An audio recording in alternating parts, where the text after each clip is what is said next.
बिस्मिल्लाहिर्रहमानिर्रहीम। अस्सलाम वालेकुम नाज़रीन, आप देख रहे हैं प्रोग्राम सिटी एट 10 और मैं हूं आपकी मेज़बान अना यूसुफ। इस दुआ और इस उम्मीद के साथ कि अल्लाह ताला हम सब के लिए आसानियां पैदा करे और हमें आसानियां बांटने की तौफीक अता फरमाए। आज के शो का आगाज़ कर लेते हैं। जुमे का मुबारक दिन है, आप सभी लोगों को जुमा मुबारक।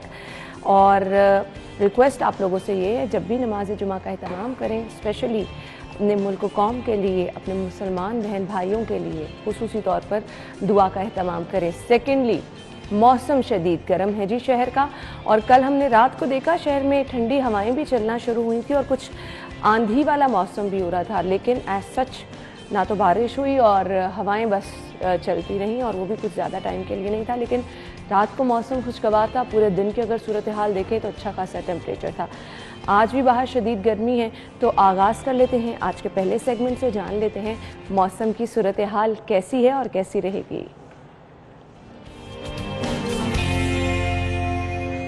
बाहर इस वक्त मौजूद हैं कोमल, तो उनसे जान लेते हैं कि इस वक्त दर्जा हरारत क्या है, मैक्सिमम कितना रहेगा। जी कोमल। बिल्कुल अना, शहर लाहौर के मौसम के हवाले से बात की जाए तो आज अलग सुबह से ही सूरज और बादलों की आगमचोली जारी रहने की वजह से मौसम में खासी बेहतरी देखने में आई है और गर्मी की शिद्दत भी काफ़ी कम महसूस की जा रही है। और महकमा मौसमियात की जानिब से आइंदा 24 घंटों के दौरान शहर के मुख्तलिफ मकामात पर जो है वो ठंडी हवाओं का सिलसिला जारी रहने के साथ साथ बूंदाबांदी का सिलसिला भी जारी रहने की पेशगोई की गई है, यानी कि मौसम में मजीद बेहतरी देखने में आएगी। जबकि जुलाई के पहले हफ्ते जो है उसके बारे में ये पेशगोई की गई थी कि अच्छी बारिशों का सिलसिला जो है वो जारी रहेगा, जिसके बायस मौसम में खासी बेहतरी देखने में आएगी। और इस वक्त बाहर के मौसम के हवाले से बात की जाए तो इस वक्त बाहर का मौसम जो है वो खासा खुशगवार है, ठंडी हवाओं का सिलसिला जारी है, जिसके बाद गर्मी की शिद्दत जो है वो कम महसूस की जा रही है। लेकिन जो दिन का आगाज होगा मौसम में मजीद बेहतरी देखने में आएगी। हवा में नमी के तनासुब के हवाले से बात की जाए तो हवा में नमी का तनासुब 42% रिकॉर्ड किया गया है, जबकि हवा की रफ्तार 5 किलोमीटर फी घंटे के हिसाब से रिकॉर्ड की गई है। और महकमा मौसमियात की जानिब से आज दिन भर ज्यादा से ज्यादा दर्जा हरारत जो है वो 40 डिग्री तक जाने का इम्कान जाहिर किया गया है। और एयर क्वालिटी इंडेक्स के हवाले से बात की जाए तो लाहौर का एयर क्वालिटी इंडेक्स है उसमें खासी बेहतरी देखने में आई है, लेकिन जो इसके मुताबिक मकामात हैं जैसे कि कायद-ए-आज़म इंडस्ट्रियल एरिया है, इसका एयर क्वालिटी इंडेक्स जो है वो 150 से तजावुज़ कर रहा है। इसलिए शहरियों को हिदायत की गई है घरों से निकलते वक्त मास्क के इस्तेमाल को लाजमी बनाएं। ठीक है जी कोमल, थैंक यू सो मच। मौसम की सूरत हाल हमें आपने बताई है जी। बारिशों की प्रेडिक्शन भी की जा रही है, लेकिन साथ ही साथ बारिशों की तो प्रेडिक्शन की जा रही है, लोड शेडिंग ऑलरेडी बहुत ज़्यादा है और मज़ीद लोड शेडिंग होगी अगर शहर में बारिशें होती हैं। आज की टॉप स्टोरीज की तरफ बढ़ते हैं। लीड स्टोरी क्या है जी हमारी आज की? लोड शेडिंग से मामलात जिंदगी शदीद मुतासर, बिजली की तवील बंदिश मामूल बन गई।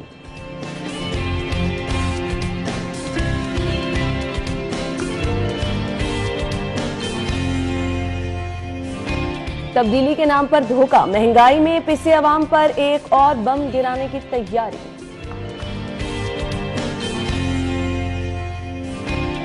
यूटिलिटी स्टोर पर सस्ते आटे का काल पड़ गया, सप्लाई मजीद 2 रोज तक बंद रहने का खदशा। और शहरियों के लिए वैक्सीनेशन लाजमी करार, शादियों में शिरकत के लिए वैक्सीनेशन लाजमी होगी।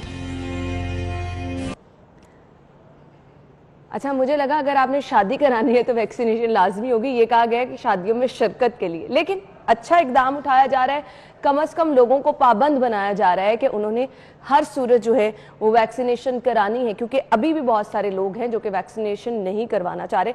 आगे चल के इस खबर को हम डिटेल में जरूर डिस्कस करेंगे। हमने पहली खबर से आगाज करना है और हमारे साथ स्टूडियो में हमारे सीनियर रिपोर्टर इमरान यूनुस मौजूद हैं। अस्सलाम वालेकुम। वालेकुम अस्सलाम। क्या हाल चाल है आपका? मुझे तो सबसे पहले ये बताएं, क्या आप भी लोड शेडिंग से सताए उन मुतासरीन में शामिल हैं जिनके इलाकों में 2-2, 3-3 घंटे बिजली गायब हो रही?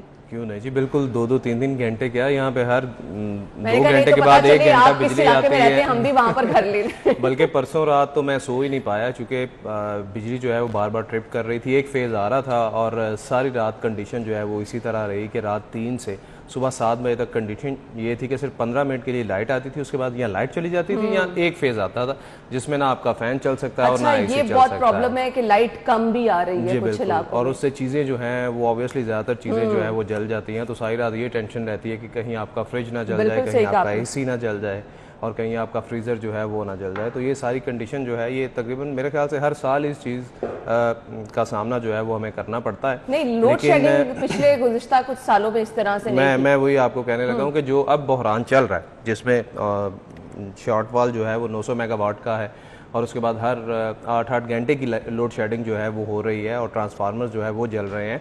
ये सूरत हाल जो है ये 2011 के बाद अब हुई है। हर साल बिजली जो है वो तंग करती है, लोड शेडिंग होती है, लेकिन अब जो बहरान आया है बिजली का है ना, ये 2011 के बाद अब आया है। और मैं हैरान हूँ इस बात को लेके कि हमारे जो वफाकी वज़ीर है हमाद अज़हर, उनकी जानिब से 2 बार, जहाँ तक मैंने उनकी तकरीरें सुनी हैं, 2 बार हालांकि असम्बली के फ्लोर पे भी उन्होंने ये कहा है कि माजी की हुकूमत ने अच्छी खासी बिजली जो है वो पैदा की थी। नो डाउट इसमें कोई दो राय नहीं है, ये हमें भी मालूम है कि इस गवर्नमेंट से पहले जब गवर्नमेंट थी उसके पास बिजली जो है वो बिल्कुल काफ़ी ज़्यादा बिजली थी, बल्कि जितनी उनकी खपत है उससे ज़्यादा प्रोड्यूस जो है वो बिजली की जा रही थी। हमाद अज़हर ने भी इसका बरमला इज़हार जो है वो किया था कि जी हमारी खपत जो है वो 25,000 मेगावाट है और साबका हुकूमत ने हमें 27,000 मेगावाट बिजली जो है वो दी है। अगर आपको 27,000 मेगावाट बिजली फराम की गई है तो 2,000 बिजली कहाँ चली गई? बिल्कुल। उसके बावजूद आप जो है वो अब ये कह रहे हैं कि जी लोड शेडिंग जो है वो हो रही है। असल बात ये है कि नामुनासिब प्लानिंग थी इनकी। इन्होंने जितने भी प्लांट्स थे उनको चलाने के लिए जो है वो पैसे नहीं दिए, कोयला नहीं दिया, ऑयल जो है वो टाइमली जो है वो फराम नहीं किया गया, जिसका नतीजा जो है वो अब आवाम को भुगतना पड़ रहा है। और आवाम भी वो जो कि ना सिर्फ बिजली के पैसे दे रही है बल्कि ऑयल के, कोयले के, टैक्सेस के, बिजली के बिल की मद में तमाम तर पैसे जो है वो फराम कर रही है। तो सूरत हाल यही है कि इनकी नामुनासिब प्लानिंग थी जिसका खमियाजा जो है वो अब आवाम जो है वो भुगत रही है। अब ये देखिएगा गर्मी जिस कदर पड़ रही है, इनकी जो ट्रांसमिशन लाइनें हैं वो जल रही हैं, ट्रांसफार्मर जो है वो जल रहे हैं। ये एक अलहदा बोझ है अब लेस्को पर, ना सिर्फ लेस्को पर बल्कि बाकी जितनी भी कंपनीज हैं उन पर। हमेशा लेस्को का एक दावा होता है, शायद सिप्रा साहब भी बताते हैं, गर्मियों से पहले आप रिपेयरिंग का काम करते हैं, ट्रांसफार्मर अपने तैयार रखते हैं, लाइंस पे काम करते हैं कि जी हमने पहले तैयारी करके रखनी है। वो तैयारी किस चीज़ की जाती है, मुझे सिर्फ ये नहीं समझ आती। देखें ना, इनको सिर्फ गर्मी आने से कबल सिर्फ ये मसाइल का सामना नहीं है कि इन्होंने ट्रांसमिशन लाइनें जो हैं वो चेंज करनी है, ट्रांसफार्मर जो हैं उनको तैयार करना है गर्मियों के लिए। इनके पास चीज़ें जो है वही नामुनासिब है। अब इनके पास जो जितनी भी ट्रांसमिशन लाइनें हैं वो बोसीदा हो चुकी हैं, जिनको बदलने के लिए इन्हें भारी फंड जो हैं वो दरकार है। मेरे ख्याल से गवर्नमेंट को ये भी सूरत हाल जो है वो देखनी चाहिए कि गर्मियों से पहले तमाम ट्रांसमिशन लाइनें चेंज करने के लिए कोई हंगामी बुनियादों पर इकदाम जो हैं वो उठाए जाएं, लेकिन ऐसा कोई कदम जो है वो देखने में सामने नहीं आया। और दूसरी जानिब अगर हम ये देखें कि सोलर पर मुंतकिल करने के हवाले से किसी भी हुकूमत की प्रायोरिटी सोलर नहीं रहा है। हालांकि आम आदमी तो ये चीजें जो है ना वो अफोर्ड नहीं कर सकता। पहले जिस तरह शहबाज शरीफ साहब के दौर में बहुत ज्यादा लोग जो हैं वो सोलर की तरफ आना भी शुरू हो गए थे। और आपको पता है वो क्यों हुए थे? वो सिर्फ इस वजह से हुए थे कि किसी ने अगर अपने घर में सोलर पैनल लगाना है तो उसे कम से कम 5 लाख रुपए दरकार है। ये मैं इसलिए कह रहा हूँ क्योंकि मैं रिसेंटली खुद सोच रहा हूँ कि मैं अपने घर की जो बिजली है वो सोलर पर मुंतकिल करूँ, लेकिन मेरे पास एकदम से 5 लाख जो है वो नहीं दिए जा सकते। इतनी बड़ी रकम जो है वो हम नहीं अफोर्ड कर सकते। यही सूरत हाल जो है वो बाकी लोगों की है। अब देखा ये जाए, जिस तरह आपने कहा कि साबका दौर में मुस्लिम लीग नून की गवर्नमेंट में तमाम तर लोग जो हैं वो सोलर की तरफ आ रहे थे। वो क्यों आ रहे थे? क्योंकि आपका नेशनल बैंक जो है, आपका जो पंजाब बैंक है, वो लोगों को सोलर पर लोन दे रहा था कि आप किस्तों पर जो है सोलर लगाएं और किस्तों पर उसके पैसे जो हैं वो आप बैंक को दे, बैंक गारंटियर होगा, वो कंपनी जो है वो आपके घर आके सोलर लगाएगी और जो आपने बिल की मद में पैसे देने हैं वो आप उस कंपनी को दे। लेकिन अल्हम्दुलिल्लाह हमारी इस गवर्नमेंट जब इक़्तिदार में आई है, इसने आके वो भी स्कीम बंद कर दी। और उसके बाद सूरत हाल अब ये है कि जब हम सोचते हैं कि जी 5 लाख रुपए इकट्ठे कहाँ से दे, तो हम ये कहते हैं कि ठीक है जी, जो महाना बिल आता है जितना भी है 5,000 10,000 हम वो पे कर देते हैं। तो गरीब आदमी तो फिर सोलर पर मुंतकिल नहीं हो सकता। अमीर आदमी वो उन्हें तो बिल आता है, वो तो ठीक है, चाहे उसमें जितने मर्जी आप जो हैं वो ऐड कर दें टैक्सेस, उन्होंने तो पे करना है। गरीब आदमी फिर बेचारा पिसता है। तो दूसरी बात ये रही कि हमारी जो गवर्नमेंट है, ये आपको मैं यहाँ पर ये भी लाजमी एक नुक्ता जो है बताना चाहूँगा कि फर्नेस ऑयल जो हम जो है वो दरामद करते हैं और ये अपने प्लांट्स को चलाने के लिए, उस पर तकरीबन 200% टैक्स ड्यूटी जो है वो गवर्नमेंट पे कर रही है। अब आप ये देखें कि जब गवर्नमेंट जो है वो इतनी ज़्यादा ड्यूटी जो है वो पे कर रही है, तो उससे क्या ये बेहतर नहीं था कि ये दोबारा से वो स्कीम लॉन्च कर दें कि बैंकों को ये कह दें कि वो कर्जे दे लोगों को, या कंपनियां जो हैं वो बैंक के थ्रू सोलर पैनल जो हैं वो लोगों के घरों में जो हैं वो लगा दें और उसके बाद जो है उनसे पैसे जो हैं वो किस्तों में ले लिए जाएं। तो ये एक अच्छी सोच थी, लेकिन ना जाने क्यों गवर्नमेंट जो है वो इस तरफ आ ही नहीं रही। बिल्कुल ऐसे ही है। अब मुझे सिर्फ ये बता दें, हमने कुछ दिन पहले अपने नाजरीन के साथ खबर ये शेयर की थी जी, अब एलानिया लोड शेडिंग होगी और अब लोगों के मामलात इसलिए भी मुतासिर हो रहे हैं कि कोई शेड्यूल लोड शेडिंग नहीं है। अगर आप बाकायदा करके ऐलान करके लोड शेडिंग कर रहे हैं तो उसका कोई प्लान भी तो जारी होना चाहिए। कोई एक इलाका ऐसा नहीं है जहां पर अकॉर्डिंग टू एक शेड्यूल जो है कि आपको पता हो इस घंटे लाइट जानी और इस घंटे नहीं जानी, ताकि आप कम से कम अपना बैकअप कुछ रखें। अब लोग शिकायतें कर रहे हैं कि लाइट 3-3, 4-4 घंटे जा रही है और जब मर्जी चली जाती है, पानी बिल्कुल नहीं है और इस तरह से परेशानी है।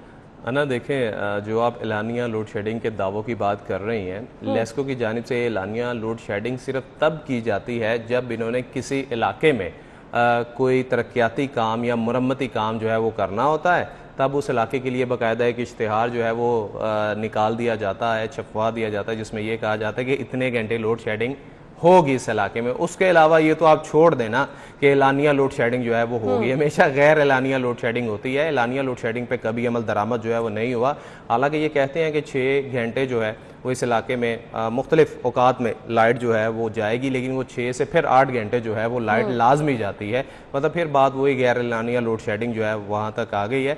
तो दूसरी बात आपकी ये ठीक रही कि जहाँ पर लोड शेडिंग होती है वहाँ पर रोज़मर्रा के जो मामूलात ज़िंदगी हैं वो बुरी तरह मुतासिर होते हैं। लोड शेडिंग वाला एक टाइम भी हमने गुजारा हुआ, याद है कि आपको पता था कि जी इस घंटे लाइट आपकी जाती है और आपने बैकअप पे अपनी चीजें मैनेज करके रखी होती थी। अब तो ये पता ही नहीं है कि लाइट कब जानी है, कब आनी है और किस वक्त आनी है। बिल्कुल ऐसे ही है। तो उससे क्या है कि जी घंटों पानी गायब रहता है, लाइट आ जाती है तो कितनी देर पानी नहीं आ रहा होता।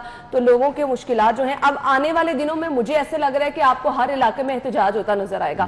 जैसे हम गैस की लोड शेडिंग पे देखते हैं, सलसल एहतजाज हो रहा होता है, लोग घरों से बाहर निकल आते हैं। यकीन माने इसी तरह से अब इस पे एहतजाज होने वाला है, क्योंकि लोग कहते हैं जी हम लेस्को दफातर जाते हैं, घर के पास जो ऑफिस है लेस्को के वहां पे जाते हैं, ट्रांसफार्मर जल जाता है, कोई बात ही नहीं सुनता, घंटों घंटों बिजली गायब रहती है। और कुछ लोग तो जी 36-36 घंटे से शिकायतें यही कर रहे हैं कि उनके इलाके में बिजली नहीं आ रही है। खैर, ये सिलसिला अभी इसी तरह से जारी रहने वाला है। हमने ब्रेक के बाद जो अगली खबर डिस्कस करनी है, महंगाई हर तरफ नजर आ रही है। महंगाई में पिसे अवाम पर एक और बम गिराने की तैयारी की गई है। अब क्या किया जा रहा है, इस पर बात करते हैं ब्रेक के बाद। हमारे साथ रहिएगा।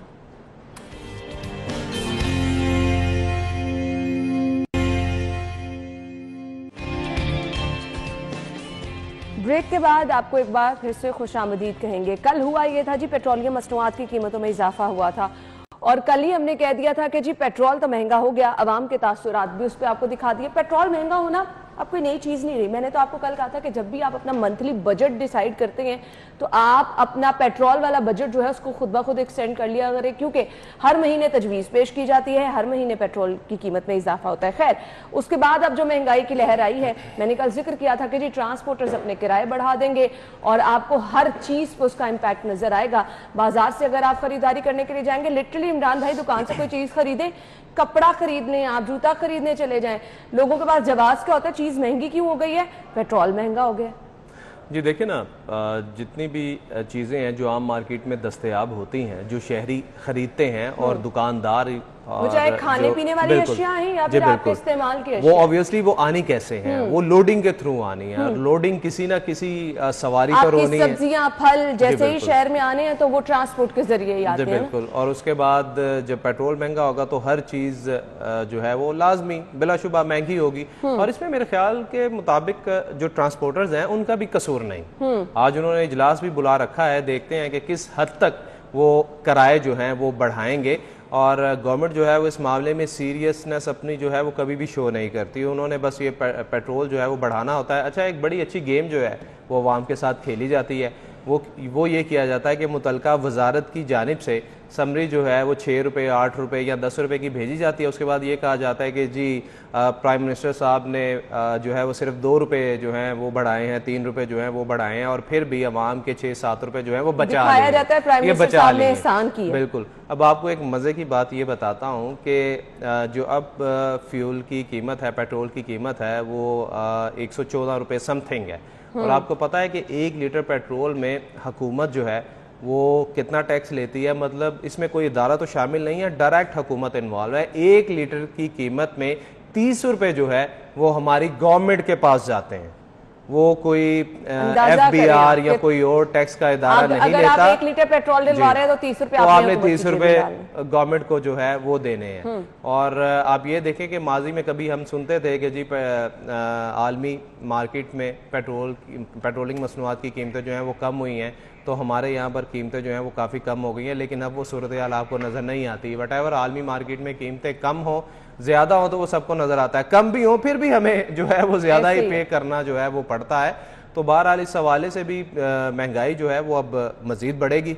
ऑब्वियसली जब ट्रांसपोर्टर अपने किराए जो हैं वो बढ़ाएंगे तो उसके बाद खाने पीने की अशिया हों या दीगर मामूलात ज़िंदगी के इस्तेमाल की चीज़ें हों, वो भी ऑब्वियसली महंगी हो जाएगी। आज देखते हैं फिर ट्रांसपोर्टर्स का इजलास जो है वो हो रहा है, उसके बाद क्या सूरत हाल आती है। बहरहाल अवाम नहीं, जो है मुझे ये बता दें, ये महंगाई को तो फिर ब्रेक नहीं लगने वाली है। जैसे कि मैंने कहा कि हर महीने तजवीज़ पेश की जाती है, हर महीने हम देखेंगे कि ट्रांसपोर्टर्स किराए बढ़ा रहे हैं, तो फिर ये महंगाई की लहर किधर जाती दिखाई देती है? इसको तो कहीं फुल स्टॉप ही नहीं लगेगा। मुझे तो ना समझ नहीं आ रही कि हमारी गवर्नमेंट का वो प्लान कहाँ है कि ये हमेशा कहते हैं कि जी हमने महंगाई से निपटने के लिए प्लान मुरतब कर लिया है, प्लान बना लिया है। पता नहीं वो प्लान है कि जिन है बोतल से पता नहीं कब बाहर आएगा, कब हम उसे देखेंगे, आखिर ये प्लान है क्या? बिल्कुल। किस तरह महंगाई जो है वो कंट्रोल करना चाह रहे हैं? क्या बिजली की कीमतों में इजाफे से करना चाह रहे हैं या पेट्रोलिंग मसनूआत की कीमतों में इजाफे से जो है वो महंगाई कंट्रोल करना चाह रहे हैं? अभी तक तो हमें महंगाई कंट्रोल करने के कोई आसार जो है वो इनकी जानिब से नजर नहीं आ रहे और ना ही ऐसी कोई पॉलिसी जो है वो इनकी जानिब से और किसी की तरजीहात में भी ये चीज शामिल नहीं है कि महंगाई को कंट्रोल किया जाए। अगली खबर भी साथ ही मैं ऐड कर लेती हूँ जी। यूटिलिटी स्टोर पर सस्ते आटे का काल है, पास्को से माहिदा खत्म, नए इंतजाम तक बहरान रहेगा। ऑलरेडी हमने देखा कि जी आटे की कीमत में इजाफे के बाद जो है वो मुसलसल आपके नान रोटी महंगी होने का सिलसिला जारी रहा। बार बार कहा जा रहा था कि जी महंगा आटा हो जाएगा तो बहरान आ जाएगा। अब यूटिलिटी स्टोर जो कि जहां पर कहा जाता है कि सब्सिडी मिलती है, जो कि सिर्फ और सिर्फ बातों की हद तक मिलती है, अब यहाँ पर जो है वो आटा जो है वो नायाब होता चला जा रहा है। 2 रोज तक बंद रहने का सप्लाई मजीद यहाँ पे खदशा है। और ये 2 रोज नहीं, ये आपको और मामला बहुत प्रलॉन्ग होता नजर आएगा। क्या कहेंगे इमरान भाई? देखें जी, यूटिलिटी स्टोर की जो इंतज़ामिया है, हमने देखा कि रिसेंटली ईद से पहले जो है ये लोग ईदी इकट्ठी करने में लगे रहे। वो क्या करने लगे रहे कि ये जो है वो गवर्नमेंट से इस चीज़ का मुतालबा करते रहे कि जी हमें ईदी जो है वो दी जाए, अपने महकमों से बात करते रहे हैं। और बड़ी आम फहम जुबान में मैं बता रहा हूँ कि ईदी जो है वो बटोरते रहे हैं अपने महकमों से, लेकिन इस सारे अमल में इन्हें पास्को से मुआहदा करना जो है वो याद नहीं रहा, जिसकी वजह से अब खमियाजा जो है वो भुगतना पड़ रहा है और पड़ेगा, आगे भी पड़ेगा। लेकिन जैसे कि इन्होंने कहा है कि जी इंतजामात तक बहरान जो है वो ऐसा ही रहेगा।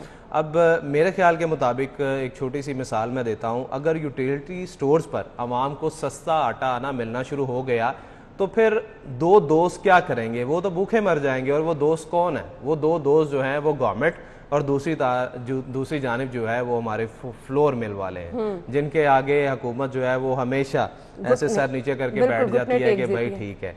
तो वो तो मर जाएंगे फिर, और फिर गवर्नमेंट की जेब में भी पैसा नहीं जाएगा कि अगर यूटिलिटी स्टोर पर सस्ता आटा मिल रहा है तो मार्केट में महंगा आटा कैसे फरोख्त होगा? बिल्कुल। कैसे मालकान जो है वो महंगा आटा बाजार में फरोख्त करेंगे और कैसे गवर्नमेंट जो है वो टैक्स वसूल करेगी? तो ये सारी चीजें जो है ये इंटरलिंक्ड है, ये सोची समझी प्लानिंग के साथ होती हैं। मैं तो हमेशा ये सोचता हूँ कि इस तरह की अगर ये प्लानिंग करने में इतना टाइम लगाते हैं, खुदारा क्या ही अच्छा हो कि ये आवाम को सहूलत देने के लिए भी कोई ऐसी प्लानिंग जो है वो करे कि कभी हमें ये सुनने में मिले कि 12 महीने यूटिलिटी स्टोर पर चीनी खत्म नहीं हुई, 12 महीने यूटिलिटी स्टोर पर गंदम जो है आटा जो है वो खत्म नहीं हुआ। और गंदम का बहरान अब आप ये देखें कि ये वही हमारी गवर्नमेंट है जिसने कहा जी इस मरतबा हमने रिकॉर्ड गंदम जो है वो हासिल की है। भाई गंदम हासिल की है, फिर आपने क्या किया है? आप तो मैं तो कहता हूँ कि पता नहीं कौन आपके पॉलिसी मेकर्स हैं कि जो पंजाब की गंदम है आप वो एक्सपोर्ट कर वो आप जो है वो दीगर सूबों को जो है वो दे रहे हैं और महंगी और बाहर से गंदम जो है वो आप पंजाब के लिए इंपोर्ट कर रहे हैं। मतलब अजीब पॉलिसी है आपकी। भाई आपके पास गंदम है, आप अपने पास रखो। पंजाब बड़ा भाई होने का सबूत दे रहा है। हाँ, अपने बच्चे चाहे भूखे मर जाए लेकिन पंजाब ने बड़ा भाई होने का सबूत जो है वो देना है। अब KPK को रिसेंटली जो है वो अलीरामे की खबर थी कि आई थिंक पिछले हफ्ते ही उसने खबर दी थी कि पंजाब की गंदम जो है ये KPK को फरोख्त की जाएगी और पंजाब जो अपनी गंदम जो पंजाब की तलब है वो जी हम बाहर से गंदम जो है वो इंपोर्ट करेंगे। भाई हैरानगी वाली बात है, क्या आप डायरेक्ट फिर केपीके को कह देना कि भाई वो गंदम जो है वो इंपोर्ट कर ले बाहर। मुझे सिर्फ ये बता दें कि बाहर तो हम देख रहे हैं, आम मार्केट में भी यही बाज़गश्त है जी कि आटा गायब हो जाएगा, आटा महंगा हो जाएगा, एक बहरानी सी कैफियत जो है वो लोगों में पाई जा रही है। रोटी बेसिक नीड है, हर किसी ने इस्तेमाल करनी ही करनी है। और इस सूरत में ये भी होता है कि जब आपको इस तरह की बातें मिल रही होती हैं, खबरें सुनने को मिल रही होती हैं, तो लोग चीज़ें स्टोर भी करना शुरू कर देते हैं, जिसकी वजह से एक बहरानी कैफियत हमने चीनी की सूरत में देखा, लोगों ने ये भुगता है। क्योंकि आपको पता चल रहा था चीनी और महंगी हो जाएगी, मार्केट से गायब हो जाएगी, तो लंबी कतारों में लोग जो है वो रमज़ान बाजारों में भी हमने देखा कि चीनी एक एक पैकेट दिया जा रहा था, बार बार लोग अपने सारे काम छोड़ के चीनी इकट्ठी कर रहे थे। खैर, अब सिर्फ आम मार्केट में तो महंगा आटा होगा, लोगों ने खरीदना भी है, लोगों की मजबूरी है। ये नाम के यूटिलिटी स्टोर जहां पे अगर आपको 3-3, 4-4, 5-5 दिन दूर दराज से लोग आ रहे हैं, आटा ही नहीं मिल रहा, तो फिर इनका जवाब क्या है? जो चीज मार्केट में आपके यूटिलिटी स्टोर में मौजूद ही नहीं है, आप वो लेकर ही नहीं आ सकते हैं, आधे से ज्यादा रैक्स खाली पड़े हैं, यहाँ पर लोग क्यों आए? सवाल तो ये है ना। देखिए, मैं रमज़ान मुबारक की बात नहीं करता, मैं ज़ाती मुशाहिदे की बात करता हूँ कि आम शहरी बन के मैं यूटिलिटी स्टोर पर गया, समनाबाद के एक यूटिलिटी स्टोर पे जो कि नदीम शहीद रोड पे वाक़या है। मैं वहाँ पर गया, आप यकीन जाने एक खातून वहाँ पर आई, बूढ़ी खातून थी, और उसने यूटिलिटी स्टोर वाले को कहा कि जी मुझे चीनी चाहिए। उसने कहा जी आपको एक पैकेट जो है वो मिलेगा, इससे ज़्यादा चीनी आपको नहीं मिल सकती। उसने कहा जी ठीक है, एक पैकेट दे दें। उसने कहा जी एक पैकेट भी आपको तब मिलेगा जब आप यूटिलिटी स्टोर से कोई और चीज़ परचेज करेंगे। अच्छा, अब ये कैसी अजीब सी उसने कहा कि भाई मेरे पास तो पैसे ही सिर्फ चीनी के लिए, अगर आप सस्ती चीनी मुझे यहाँ से दे देंगे तो मेरे लिए इजी हो जाएगा। उन्होंने कहा नहीं बीबी, अपना काम करें, यहाँ तो आप यहाँ से कुछ और लें, फिर आपको साथ चीनी मिलेगी, अदरवाइज नहीं मिलेगी। मतलब यूटिलिटी स्टोर्स की तो ये तो हालत। तो फिर लोग बेचारे मजबूर है ना, कि आप लोगों को खुद मजबूर कर रहे हैं कि वहां मार्केट में जाएं, वहां से महंगी चीनी खरीदें और फिर बर्दाश्त करें। बिल्कुल ऐसे तो यूटिलिटी स्टोर्स की जिस तरह आपने बात की कि वहां पर पहले शेख और नौ जो है वो ना होने के बराबर होते हैं, रैक जो है वो खाली पड़े होते हैं, और जो क्वालिटी की चीजें होती हैं वो वहां पर दस्तयाब नहीं होती। बी क्वालिटी या सी क्वालिटी की चीजें जो है वो वहां पर पड़ी होती हैं। चीजों से मुराद वो चीजें बुरी नहीं होती, सिर्फ मैं ये बात कर रहा हूँ कि क्वालिटी, उनकी क्वालिटी इन द सेंस ये है कि बी या सी कैटेगरी की जो कंपनीज हैं उनकी चीजें वहां पर पड़ी होंगी, आपको ए क्वालिटी की चीज जो है वो वहां पर और वो नहीं बी सी क्वालिटी की चीजें खरीदने के लिए भी अगर आपको इस तरह की शराइत का सामना करना पड़ेगा तो फिर इनका अल्लाह ही हाफिज है। स्टोर्स का असल मकसद क्या है मुझे नहीं समझ आता। खैर, हमको देखते हैं कि जी कभी प्लान किया जाता है, सस्ते बाजार लगाए जाते हैं, कभी उन्हें सहूलत बाजार का नाम लिया जाता है, जब कभी ऑपोजिशन ज्यादा बात उठाती है तो आटे के ट्रक लगा दिए जाते हैं। अवाम की जिंदगी में आप प्रॉपर प्लान करके इस महंगाई से छुटकारा कभी दिलवा भी सकते हैं? नहीं। अब अवाम जो है महंगाई के हाथों परेशान है, क्योंकि रोटी हर किसी ने खानी है, चीनी का इस्तेमाल हर किसी ने करना है, ये बुनियादी जरूरियात भी अवाम की पहुंच से इस कदर दूर होती चली जा रही हैं कि अवाम तंग होकर रह गई है। ब्रेक के बाद जब हमने वापस आना है तो जी वैक्सीनेशन के हवाले से हमने बात करनी है, इसकी अहमियत क्या है, हर रोज ये हम आपसे डिस्कस करते हैं, आपकी जिंदगी को महफूज बनाने के लिए जरूरी है, लेकिन क्योंकि लोग नहीं समझ रहे तो इसके साथ कुछ शराइत ऐड की जा रही हैं, वो क्या है इसको हम ब्रेक के बाद डिस्कस करते हैं। हमारे साथ रहिएगा।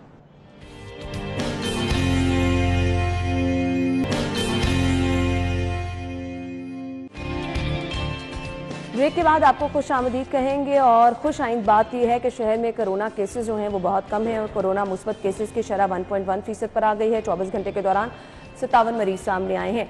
अब हमने इस सूरत हाल को मेंटेन रखना है और अपने आप को महफूज रखना है। उसके लिए हमारे पास वाहिद ऑप्शन क्या है कि आपने वैक्सीनेशन करानी है।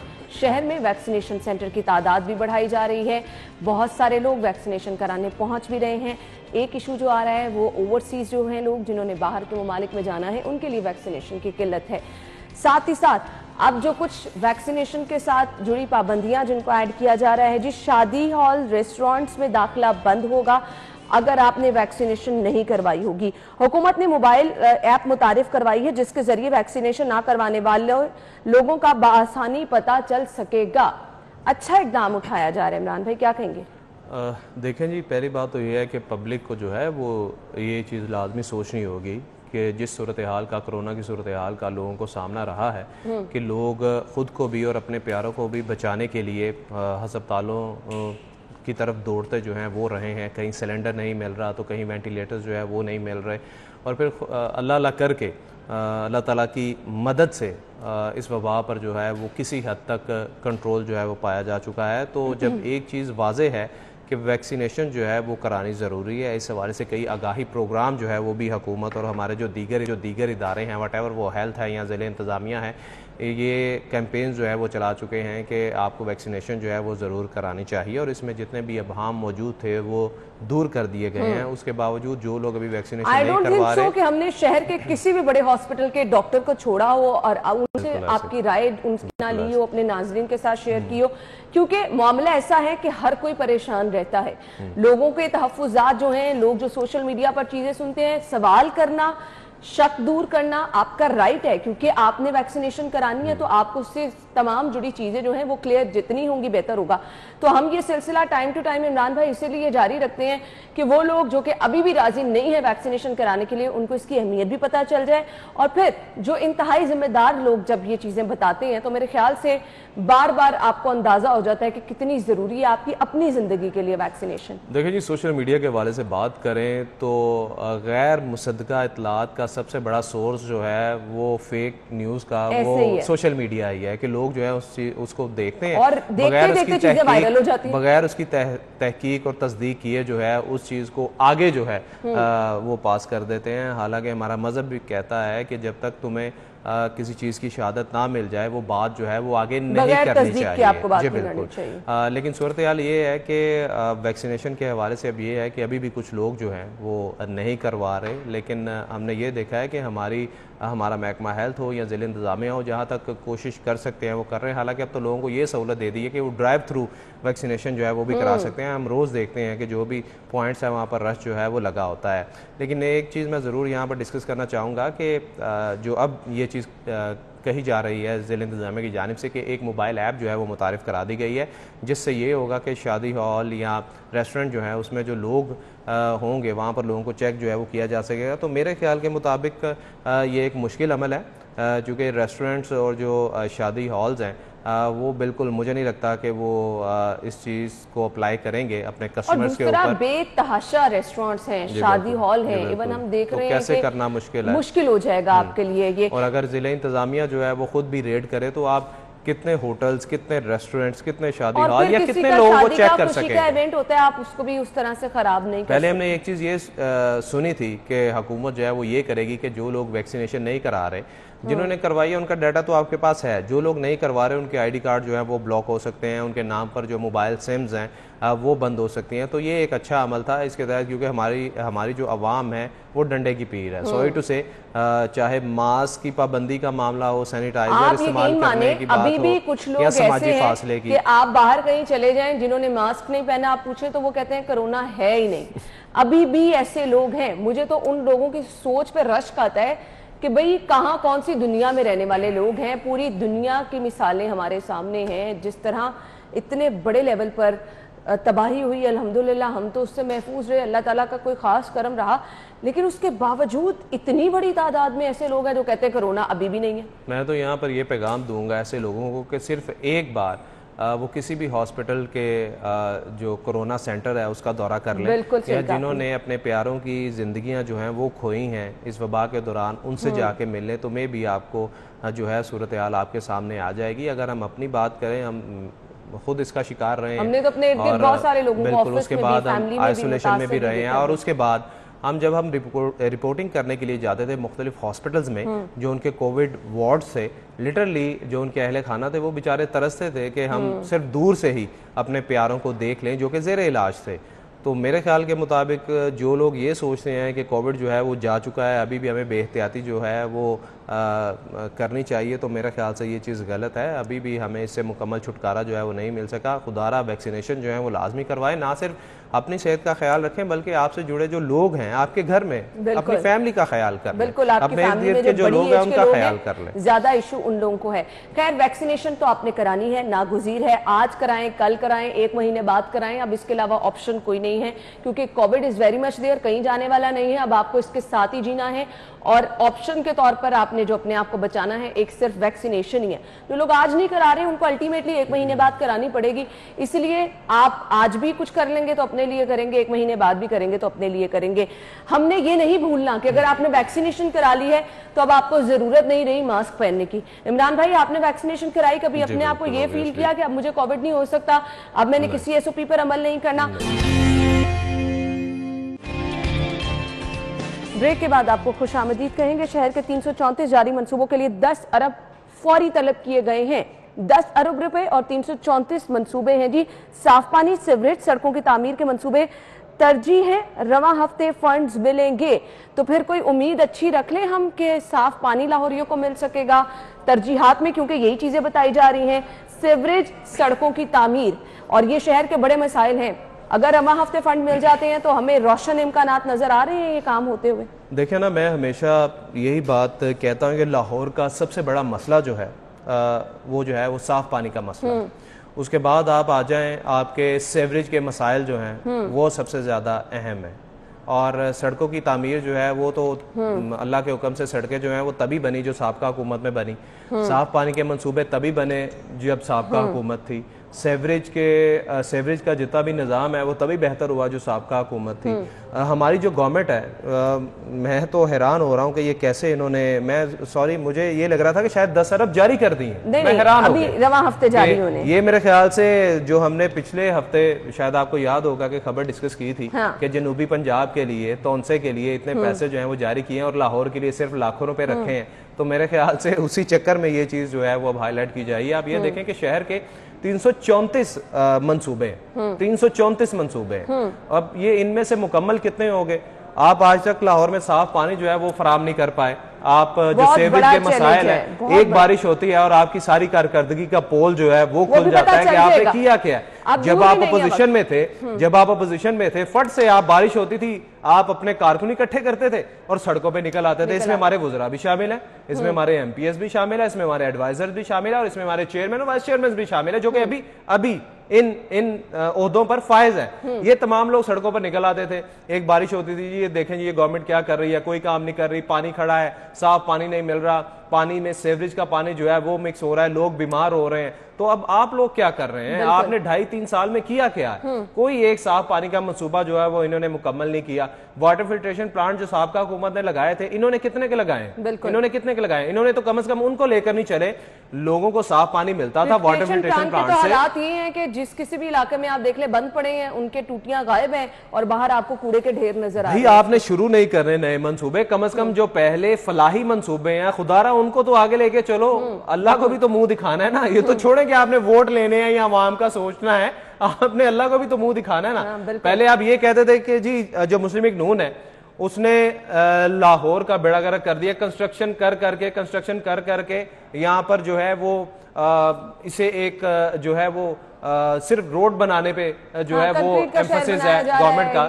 लेकिन जो साफ पानी के मंसूबे है वो आप उन्हें लेकर आगे नहीं चले। अब ये जारी तरक्याती मंसूबे हैं, 334 मंसूबे सिर्फ लाहौर शहर के, बिल्कुल सिर्फ शहर के 334 मंसूबे। इनमें से ये मुकम्मल कितने करेंगे? अब ये देखें कि 10 अरब जो है वो तलब किए गए हैं, इसमें से देते कितने हैं ये भी आप देख लीजिएगा। आधे भी नहीं देंगे ये, बिल्कुल आधे भी नहीं देंगे। बिल्कुल सही कह रहे हैं। खैर ये वो छोटे छोटे मसाइल हैं साफ पानी की, जहां पर आपने बात की गैस्ट्रो के पेशेंट अस्पतालों में हम देख रहे हैं धड़ाधड़ जा रहे हैं। हेपेटाइटिस आपका मजीद इस वजह से फैल रहा है और इसकी सबसे बड़ी वजह डॉक्टर क्या कह रहे हैं कि आपने खाना पीना साफ अपना रखना है, पानी साफ रखना है। टैप वाटर यहाँ पर कोई पी नहीं सकता। पैसों से खरीद के अगर आपने पानी जैसी नेमत भी पीनी है तो फिर मुझे बता दें, हर चीज तो ऑलरेडी महंगी है, पानी भी हम पैसों से खरीद के पिए।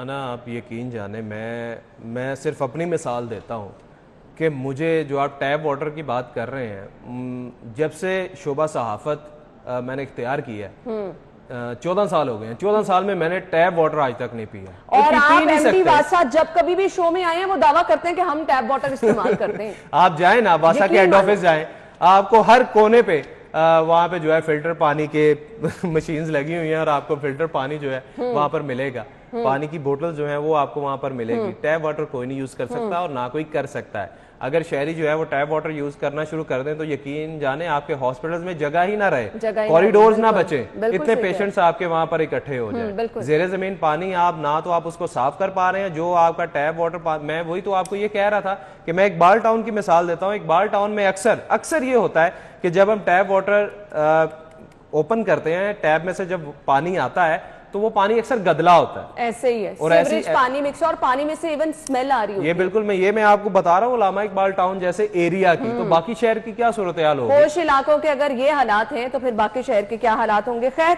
यहाँ पर वाज़ेह तौर पर मेंशन किया गया है जी, पेट खराब होना, क्या आना, बुखार और जिस्म में दर्द की अलामात जो है वो बहुत ज्यादा मरीजों में जो है जाहिर हो रही है और गैस्ट्रो से धड़ाधड़ पेशेंट जो है अस्पतालों में आ रहे हैं। तो प्लीज अपनी सेहत का ख्याल रखिए। इमरान भाई, आपके वक्त का बहुत बहुत शुक्रिया, थैंक यू सो मच। नाज़रीन, हम आपको ज्वाइन करते हैं एक ब्रेक के बाद, हमारे साथ रहिएगा।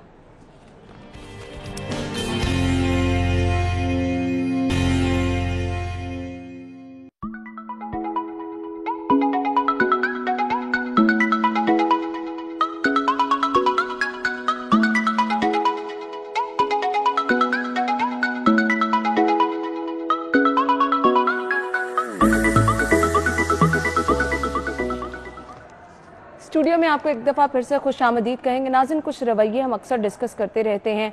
मजाक और मज़ाह ऐसी चीज़ है जो कि अक्सर हम देखते हैं, आप अपनी फैमिली में हो, फ्रेंड्स के गेट टुगेदर में हो, दफातर में हो, हल्का फुल्का मजाक आपका जो है वो चलता रहता है।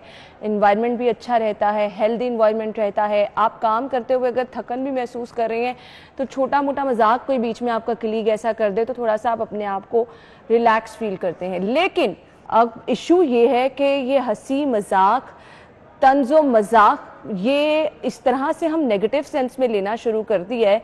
पहले तो ये टर्म्स क्या हैं इनको हमने जानना है, और फिर वो लोग जो कि मजाक करते करते एक दूसरे को जो है वो वाकई तनकीद का निशाना भी बनाना शुरू कर देते हैं, बातें लगाना शुरू कर देते हैं, तो जो मजाक का असल मतलब है वो भी ख़त्म हो जाता है और लोग दिलों में बातें रखना शुरू कर देते हैं, जिससे आपके रिलेशनशिप भी ख़राब होते हैं, दोस्तियाँ भी ख़राब होती हैं। तो फिर आपका वो हेल्दी इन्वायरमेंट किस तरह से क्रिएट हो सकता है? लोगों के दिलों में जो बुग़्ज़ है वो आप मजाक की सूरत में जब निकालते हैं तो फिर असल में सामने बैठे हुआ इंसान जो है वो परेशान होकर रह जाता है और वो मजाक नहीं रहता। तो हेल्दी मजाक है क्या? आप इसको किस तरह से डिफाइन कर सकते हैं? समटाइम किसी के ख्वाबो ख्याल में भी नहीं होता, आप बात ऐसी कर रहे होते अगले बंदे को लगता है यार ये मुझे सुनाया जा रहा है। तो ये असल में टर्म्स हैं क्या? पहले इस पे रोशनी डालेंगे और फिर इस हेल्दी मजाक को हेल्दी कैसे रखा जा सकता है।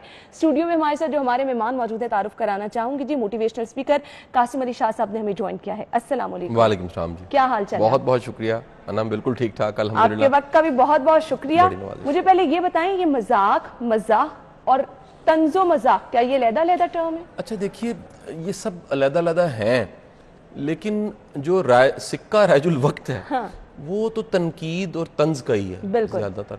और जो मजाक की एक अच्छी सेंस है, एक हिस्से मजा जिसे कहते हैं, ये ज्यादा अगर अच्छा वर्ड बोलूं तो हिस्से मजा बनता है कि आप एक इंतहाई संजीदा से इंसान नहीं है या अखड़ू से नहीं है या हर वक्त आप ड्राई से नहीं रहते, बल्कि आप बातचीत में कहीं पर कोई ऐसा जुमला बोल लेते हैं जिससे मुस्कुराहट आ जाती है, जिससे कोई मुस्कुराने पे मजबूर हो जाए, या आप किसी एक वाक़े का, किसी एक सिचुएशन का वो पहलू बयान करते हैं जो आम तौर पे कोई नहीं देख रहा होता और आप उसको बयान कर देते हैं। जो किसी का मजाक उड़ाना है या किसी पे तनकीद करना है या किसी का पे तंज करना है, उसका मतलब ये है कि आप किसी को छोटा दिखाना चाह रहे हैं। आपके अंदर खुद भी कॉम्प्लेक्स है कि आप बड़े सुपीरियर हैं, आप बड़े काबिल हैं। आप तंज के जरिए, तनकीद के जरिए, क्रिटिसिज्म के जरिए या किसी बुरे लकब से या बुरी मिसाल से या बुरी तरह से बयान करके आप कुछ ऐसा बताना चाह रहे हैं कि ये है नहीं, इतना काबिल नहीं है, ये इस तरह नहीं है। तो ये जो सिक्का राजुल वक्त है, ये तो शदीद तनकीद का, तंज का, निस्तर चलाने का, दूसरे को बुरा भला कहने का, ये बहुत बढ़ गया है। आपको एक और बड़ी मजे की बात बताऊं, एक पुरानी कोटेशन जो बड़ी ही फेमस कोटेशन है किसी की, मुझे वो बड़ी अच्छी लगी, उसमें बड़ा हिकमत पोशीदा है। जुमला ये है कि वो शख्स जो हर वक्त किसी का मजाक उड़ाता है वो अपने दुश्मन खुद ही पैदा कर लेता है। सही कह रहे हैं आप। यानी कितना जुल्म है कि आप अपने सिर्फ रवैये से और अपने तंज करने की आदत से या तनकीद करने की आदत से आप अपने पीछे एक पूरा टोला लगा दें, पूरी फौज लगा दें। तो इसका जो सबसे बेहतरीन हल है कि हमें ये तमीज, ये फर्क कि ये मजाक है, चलें ये तो बनता है, लेकिन ये जो तनकीद, तंज या किसी को नीचा दिखाना है, ये हमें नहीं करना चाहिए। बिल्कुल ऐसे। और ये आपको आम नजर आएगा। आप देखिएगा कि इंडो पाक में, बिलखसूस पंजाब जिस बेल्ट में हम रह रहे हैं, इसमें तो ये इंतहा है कि लोग कह लीजिए, आप कोई फैमिली गेट टुगेदर है, वहां बैठे हुए लोगों को देख लें, हेल्दी इन्वायरमेंट है, शादी ब्याह है, आपका मजाक होता समटाइम इतनी बड़ी लड़ाई हो जाती है। आप अजीब बात देखिए कि यहाँ पर सबसे ज्यादा शर्मनाक जो हरकत है, हम किसी से दोस्ती का ताल्लुक जुटाने के लिए उसे गाली निकालते हैं।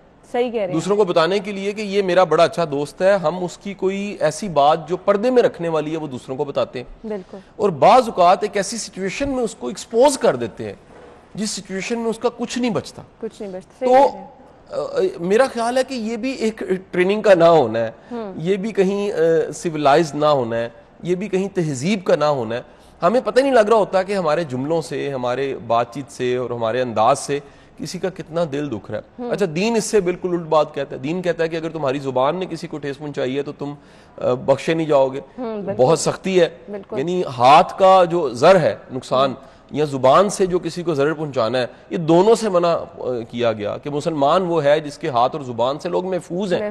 यानी एक मुसलमान की शान ये बताई गई कि वो हाथ से भी नुकसान नहीं देता, जुबान से भी नुकसान नहीं देता। अच्छा, ये भी बता दूं कि लोगों को शायद बातें भूल जाती हैं, रवैये नहीं भूलते। सही कहा आपने। हमारा अंदाज नहीं भूलता। अंदाज ये बड़ी पक्की बात है। मैंने देखा बड़े बड़े अरसे के बाद भी लोग याद करते हैं। आपके दिल आजारी किसी ने की होगी, क्या बात कही थी, आप वो भूल गए होंगे, लेकिन आपको ये जरूर याद होगा कि इस बंदे ने मेरा दिल दुखाया। अच्छा ना, एक और भी इस एंगल से भी सोचना चाहिए कि कल की बात होनी है जब दुनिया से चले जाना है। उस कब्र पे खड़े होके आपके लोगों ने ओहदे नहीं याद करने। सही कह रहे हैं। आपकी डिग्रियां नहीं याद करनी, आपकी पोजीशन या आपकी सैलरी या घर कितना बड़ा था याद नहीं करना। आपका रवैया याद करते हैं। आपका रवैया क्या था, आप दरगुजर कितना करते थे, आपका हिस्से मजाक कितना अच्छा था, आप किसी सिचुएशन को कैसे टैकल करते थे। और ये हमें नहीं पाया जाता। हम ये नहीं याद करते कि कभी कभी हमें इन अल्फाज से याद किया जाएगा और कितने बदतर अल्फाज से याद किया जाएगा। तो ये इससे बड़ी किसी की, मैं समझता हूँ, बदकिस्मती नहीं हो सकती कि उसकी जुबान के जो निश्तर हैं वो चल रहे हों और उसकी जुबान की जो कह लीजिए बुराई है या खामी है उससे लोग ऑफेंड हो रहे हों, डिस्टर्ब हो रहे हों। हमारे मुआशरे का एक अलमिया कासिम अली शाह साहब बनता जा रहा है कि हम बुराई को बुराई मानने से भी इनकार करते हैं। आप किसी की कोई शख्स मौजूद नहीं है, बहुत सारी गैदरिंग्स में ऐसा होता है, दफातर में ऐसा होता है, आप उसकी बात कर रहे हैं, हंसी मजाक पूरी गैदरिंग में हो रहा है और आपको ये पता भी नहीं कि आप उस बंदे की बुराई कर रहे हैं, आप उसको मजाक में लेके जा रहे हैं, उसकी कोई स्पेसिफिक चीज आप डिस्कस करके या कोई आदत ऐसी डिस्कस करके या फिर आप उसकी शक्ल को या उसकी ड्रेसिंग को डिस्कस करके बातचीत कर रहे हैं और हंसी मजाक कर रहे हैं और आप समझ रहे हैं आप सिर्फ शुगर लगा रहे हैं। अच्छा, ये असल में हसद की भी कई शक्लें हैं ना।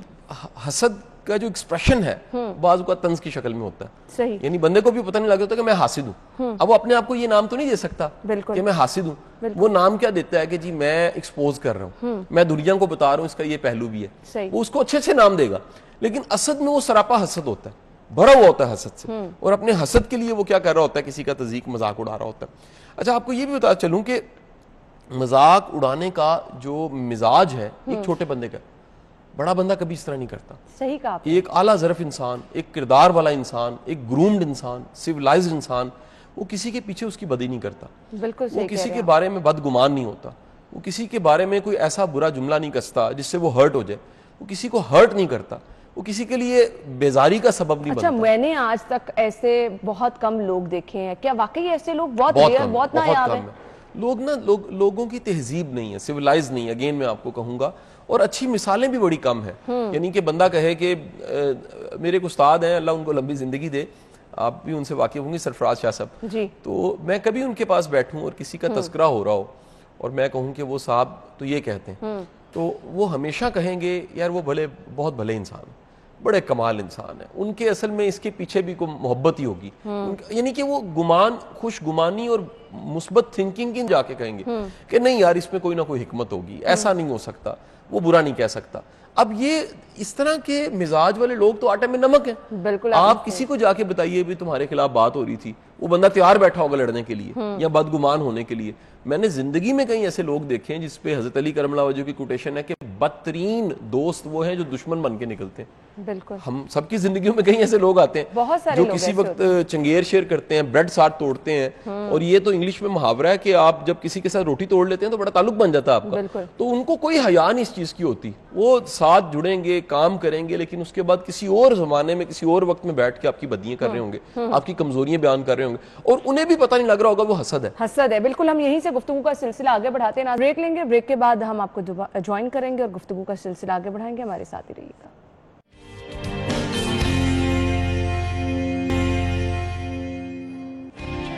ब्रेक के बाद आपको एक बार फिर से खुशामदीद कहेंगे। किसी का मजाक उड़ाना, क्या ये सब चीज़ें भी हमारी तरबियत से ही रिलेट करती हैं? कासिम अली शाह साहब, ये कहिएगा, घर में हम बड़ों को देखते हैं, हंसी मजाक हो रहा है और बात करते करते आप वाकई उसको नेगेटिव सेंस में ले गए हैं, बच्चों की तरबियत भी वैसी होती चली जा रही है, वाकई घर से चीज़ें असर करना शुरू कर दी। अच्छा देखें, घर भी एक सोर्स है इसका, लेकिन हर बंदे का मिजाज, शख्सियत, हालात, वाकयात अपने अपने हैं।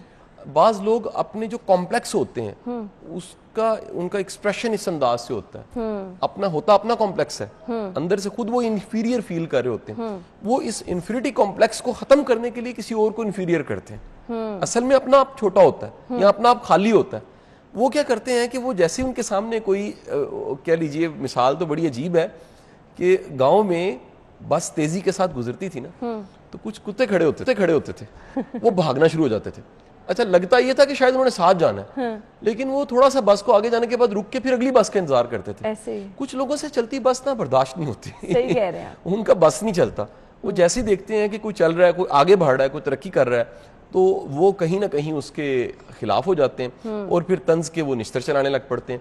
अच्छा, ये आपको बड़ी मजे की बात है, पढ़े लिखे लोगों में बहुत ज्यादा है, बिल्कुल, दफातर में बहुत ज्यादा है, बहुत बिल्कुल और यानी कह लीजिए पढ़ी लिखी कम्युनिटी में तो ये चीज का जो इजहार है वो मैंने ज्यादा शदीद देखा है। लोग कंप्लेनें कर रहे होंगे, पीएम पोर्टल पे कंप्लेनें कर रहे होंगे, जगह जगह जाके वो कह इंक्वायरी लगवा देते हैं, लॉबिंग करते हैं खिलाफ, अच्छा मीडिया रिपोर्टें खिलाफ चलवा देते हैं, अफवाह चलवा देते हैं। तो ये कहीं ना कहीं ये मिजाज में लोगों के आ जाता है। अच्छा, ये ईमान की कमजोरी भी है। बिल्कुल, जब आप अपने नसीब पे राजी हैं, आप अपने रब पे राजी हैं, तो फिर आप किसी के साथ मुआजना नहीं करते। अच्छा, बहुत ज्यादा बोलने वाले लोग भी मैंने बहुत ज्यादा देखा है कि जो बगैर कुछ सोचे समझे बोल देते हैं, जिनको आदत ही बस हर जगह बैठे हैं बोले जाने, और आपको पता नहीं कि आप बात क्या करें। क्या वाकई ये आदत भी? देखिए, स्लिप ऑफ टंग जो है वो तो ये इसमें कोई दूसरी राय नहीं है कि आप अगर सोचे समझे बगैर बोलने के आदी हैं, ये करैक्टर होता है। वैसे ये पूरी एक पर्सनालिटी टाइप है, बिल्कुल, ये नफ्सियाती एक आर्जा भी है कि आप ये देखे बगैर कि कहाँ क्या बोलना है और कैसे बोलना है, ये आपको नहीं पता, यानी आपकी ब्रेक नहीं लगी हुई, बिल्कुल, आपकी गाड़ी बड़ी तेज चलती है लेकिन ब्रेक नहीं लगी हुई, तो फिर क्या होगा कि आप एक ऐसी सिचुएशन में ऐसी बात कह देंगे जो नहीं कहनी चाहिए थी और वो कईयों के लिए दिल आजारी का सबब बन जाएगा। आपको एक और निशानी बताऊं इन लोगों की, बज़ाहिर तो ये जेंटलमैन लगते हैं कि जी बाद में माजरत करते फिरेंगे, लेकिन एक बंदा जिसको हर वक्त माजरत ही करनी पड़ रही है, इसका मतलब है कि वो कोई नॉर्मल बंदा नहीं है, वो कोई हेल्दी बंदा नहीं है। एक हेल्दी बंदा तो एक दफा माजरत करके सीख जाता है, लेकिन जो तैयार रहता है अटैक करने के लिए, इसको इंग्लिश में शर्मन टैंकर कहते हैं। एक किताब में लिखा हुआ था डिफिकल्ट पीपल्स पे, ये कुछ लोग शर्मन टैंकर होते हैं, वो चढ़ जाते हैं, वो जहां पर कमजोर देखेंगे उस पर झाड़ेंगे, वो जब भी ताकतवर देखेंगे या कोई साबित करेगा कि वो उन्हें नुकसान पहुंचा सकता है, वो सर्जी करने लग पड़ेंगे। यानी उनके अंदर दो कैरेक्टर होते हैं, वो कभी कमजोर हो जाएंगे अपने से ताकतवर देख के, और अक्सर वो ताकतवर अपने आप को दिखा रहे होंगे, असल में उनका कॉम्प्लेक्स होता है। बिल्कुल ऐसे। तो ये मिजाज आपको मिलेगा, ये लिखने बोलने वालों में मिलेगा, ये कॉलम निगारों में मिलेगा, ये मीडिया में मिलेगा, ये राय आमा देने वाले लोगों में मिलेगा, प्रोफेशनल्स में मिलेगा, कि वो तैयार बैठे होंगे कि हमने कहीं ना कहीं इसके बारे में। लेकिन इससे आपकी क्रेडिबिलिटी खराब हो जाती है ना, जब आपने पर्सनल ग्रजेस जो हैं। इससे ज्यादा और क्या अपने साथ जुल्म हो सकता है कि आहिस्ता आहिस्ता आप एक्सपोज हो जाए, आप अपनी इस तरह की हरकतों की वजह से एक्सपोज हो गए। देखिए ना, हदीस के अल्फाज हैं, लोग अगर आपकी शर की वजह से आपको नहीं मिलना चाहते या इवन आपका अदब करते हैं, बिल्कुल, तो वो आप तो गए, आपकी तो आकबत जो है वो खत्म हो गई। कि लोग आपसे डरते हैं कि अगर आपके वो आप हक में नहीं है वो, तो आप उनके खिलाफ लिख दें या बात कर दें। तो ये रवैया तो बड़ा कॉमन है, कई ऐसे लोग होंगे, लोग उनसे सिर्फ इसलिए पंजाब में कहते हैं यरकते हैं, डरते हैं कि यार ये मेरे खिलाफ बात ना करें। बिल्कुल ऐसे ही है। अब हमने इस तरह के रवैयों का हल निकालना है, कोई इस तरह की आदतों पे ओवरकम किस तरह से किया जा सकता है, क्या बहुत मुश्किल है, ये मैं पूछूंगी कासिम अली शाह साहब से। अब हमने निकालना है हल, ताकि आप किसी भी गैदरिंग में बैठे हैं, किसी दफ्तर में हो, रिश्तेदारों की किसी गैदरिंग में हो, तो आपका इन्वायरमेंट जो मजाक की वजह से हेल्दी रहता है वो हेल्दी रहे। इस तरह के रवैयों पे हम ओवरकम किस तरह से कर सकते हैं, कहिएगा कासिम अली शाह साहब। ना दो तरीके हैं इसके। एक तरीका ये है कि हमें फीडबैक लेनी चाहिए, हमें अपनी खुद पे तनकीद करवानी चाहिए। अच्छा, उस पे भी लोग झूठ बोल देते हैं ना आपका मूड रखने के लिए। आपको इजाजत देनी चाहिए, आपको लोगों को ये उनका झाका दूर करना चाहिए, आपको उनके साथ शेयर करना चाहिए कि देखिए अगर आप मेरे बारे में कोई राय देना चाहें या अच्छा एक और सच्ची बात बताऊं, हर बंदे के बारे में एक हवा बन जाती है। वो कभी कभी वो हवा की आवाज भी सुननी चाहिए कि आपके बारे में दुनिया क्या कहती है। कहीं आप इतने बहरे तो नहीं हो गए कि अपनी खामी नहीं सुन सकते। इससे ज्यादा बहरा होना कोई नहीं है कि आप अपनी खामी नहीं सुन सकते, आप अपनी कमजोरी नहीं सुन सकते। तो अगर आप कान धरते हैं और सुनते हैं कि लोग आपके बारे में कहते क्या हैं, या अपने बड़े करीबी से किसी से फीडबैक लें और उससे पूछें कि जी आप मुझे बताएं कि मेरा ये जो अमल है या मेरा रवैया जो है वो आपको कैसा लगता है। अच्छा, नंबर 1। नंबर 2 जो तरीका है, इंसान अपना इस्लाह करने वाला खुद भी बन सकता है। हमें कभी कभी रिफ्लेक्ट करना चाहिए सिचुएशंस को, कभी कभी अपनी जिंदगी मुड़ के देखना चाहिए कि फलानी जगह मैंने कैसे बिहेव किया, फलानी जगह मैंने कैसे रिस्पॉन्स किया, फलानी जगह मैंने कैसे रिएक्ट किया, या मुझे कैसे करना चाहिए था, या ये तरीकाकार ठीक नहीं था। तो आपको कई जिंदगी की सिचुएशंस याद आएंगी जहां पर मैं कहता हूं खुशकिस्मती है कि आप शर्मिंदा हो। बिल्कुल, ये बड़ी खुशकिस्मती है कि आपको ख्याल आया कि यार मुझे शर्मिंदगी हो रही है, मैंने दिल दुखा लिया, या आप कॉल करके माजरत कर रहे हैं या वापस जाके पलट के आप कह रहे हैं कि जी मैं सॉरी करता हूं। लेकिन ये माजरत वैसी नहीं ना होनी चाहिए जिसपे आपने पहले इशारा किया कि बार बार अगर आप सॉरी कह रहे हैं तो फिर तो जहालत है आपकी, फिर तो जहालत है। लेकिन आपको दिल से सोचना चाहिए कि ये जो मैंने दिल दुखाया। आपको एक बड़ी मजे की बात बताऊं, अगर आपने किसी के साथ बुरा किया है और वो जवाब में बुरा नहीं कर रहा ना, तो कमेटी पड़ गई, आप पे बोझ है, फिर बहुत बड़ा बोझ है आप पे। देखिए अगर तो काम शुरू हो गया कि उसने भी जवाबी कॉलम लिख दिया, जवाबी हरकत कर दी, तो फिर तो ठीक है। इसमें शर्मिंदगी बड़ी उठानी पड़ती है कि सामने वाले ने कुछ नहीं किया और जिंदगी के किसी मोड़ में आपका आमना सामना होता है, तो फिर एहसास होता है कि यार ये बंदा इतना बुरा नहीं था, मैं अपनी नफरत, अपनी कदूरत, अपने हसद और कीना की वजह से सब कुछ करता रहा और इस बंदे ने हमेशा मुझे दरगुजर किया और हमेशा माफ किया। बिल्कुल ऐसे ही है। अब हमने इन चीजों को ओवरकम किस तरह से करना है ये तो हल बता दिया।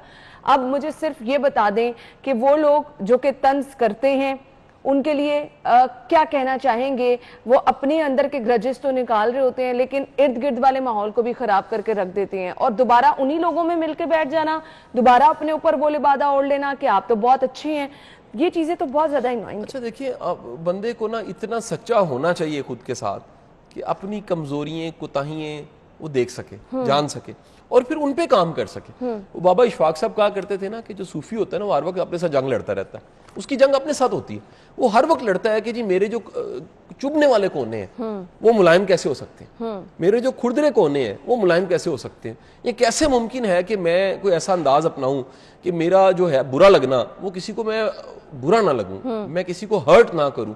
और उसकी हर वक्त अपने साथ जंग चल रही होती है, वो अपने ख्याल के साथ भी चलती है, अपनी आदतों के साथ भी चलती है, अपनी जिंदगी की सिचुएशन को भी वो रिफ्लेक्ट करता है। तो ये एक बड़ा बेहतर तरीका है कि आप कभी रुक के अपनी जिंदगी का मुशाहिदा करें कि मैं क्या अपनी आदतों के हवाले हूँ, क्या मैं अपनी जिबिलत के हवाले हूँ, क्या मैं अपनी फितरत के हवाले हूँ, क्या मैं अपनी तरबियत के हवाले हूँ, या मैंने जिंदगी को कॉन्शियसली खुद से गुजारना शुरू किया है कि जो कुछ मेरे में बुरा है। वैसे सोचो ना कि एक बदबूदार जुराब हम दूसरे दिन नहीं पहनते, एक खराब बुनियान हम दूसरे दिन नहीं पहनते, हम अपनी आदतों को सारी सारी जिंदगी साथ चलाते हैं। हमें अपनी आदतों से भी बदबू आनी चाहिए। एक ऐसी आदत, एक ऐसा अंदाज जो एक अरसे से दूसरों को हर्ट कर रहा है, हमें सोचना चाहिए कि ये हमारा अंदाज ठीक नहीं है। बिल्कुल, और ये चीज हम देखते हैं कि बार बार कहा जाता है कि जी अगर आप किसी का दिल दुखा रहे हैं तो आप खुद भी खुश नहीं रह सकते।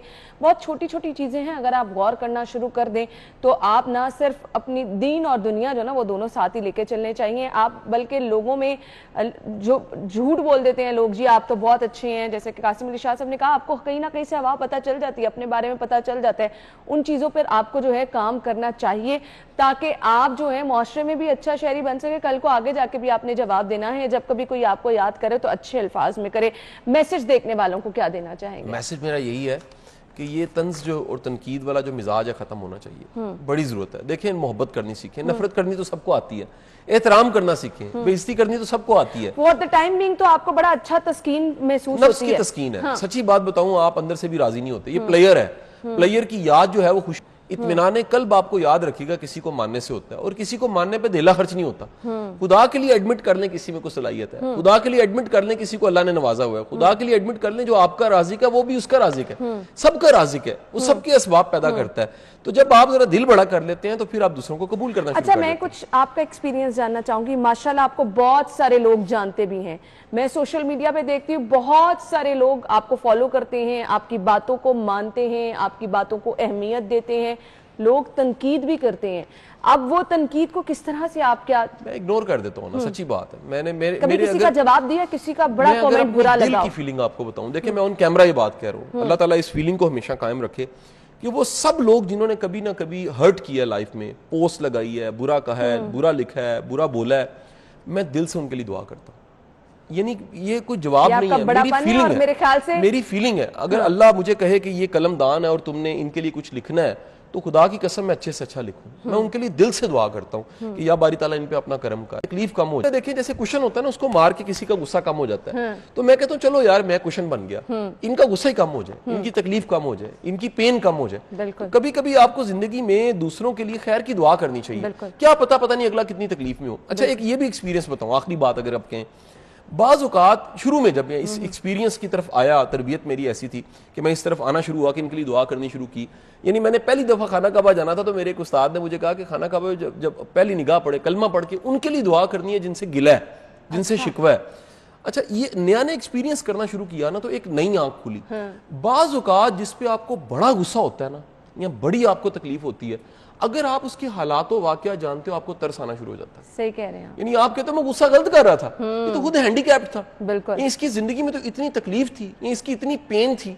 यानी आप जब भी किसी को जानते हैं कि यार ये बंदा ऐसा क्यों है, तो आपको मसलन कोई लंगड़ा के चल रहा है, आपको बड़ा बुरा लग रहा है क्यों लंगड़ा के चल रहा है, और आपको पता लगे वो हैंडीकैप्ड है, बिल्कुल वो बेचारा जो है ही ऐसे, तो फिर आपको तरस आता है उल्टा। इसी तरह जिस तरह टांग का हैंडीकैप्ड होता है, कुछ सोच के हैंडीकैप्ड होते हैं, कुछ नजरिए के हैंडीकैप्ड होते हैं, कुछ आदतों के हैंडीकैप्ड होते हैं। तो अल्लाह ताला सबके हाल पे रहम करे, और मैं कहता हूँ बड़ा दिल करके दुआ करनी चाहिए। बिल्कुल ऐसे ही है। और जब भी आप खास तौर पे नमाज पढ़े, दुआ करें, तो दुआ ये करें कि जो आपका बुरा भी सोचता है, अल्लाह ताला उसको भी हिदायत फरमाए, उसको भी अच्छा सोचने की तौफीक दे। किसी के लिए अगर आप दोबारा से उस तरह से बदुआई करेंगे, कहेंगे कि अल्लाह ताला जो कुछ कर रहा है उसके साथ भी अच्छा ना हो, तो फिर आपके लिए किस तरह से अच्छा हो सकता है? फकीर कहते हैं सबका भला सबकी खैर। बिल्कुल आपने, ये बड़ा जरूरी है कि सबका भला होना चाहिए। चलिए इसी नोट पे आपसे इजाजत चाहिए। थैंक यू सो मच, बहुत बहुत शुक्रिया आपके वक्त के लिए। नाज़रीन हम एक ब्रेक लेंगे, ब्रेक के बाद ज्वाइन करेंगे आपको एक बार फिर से शो में, हमारे साथ ही रहिएगा।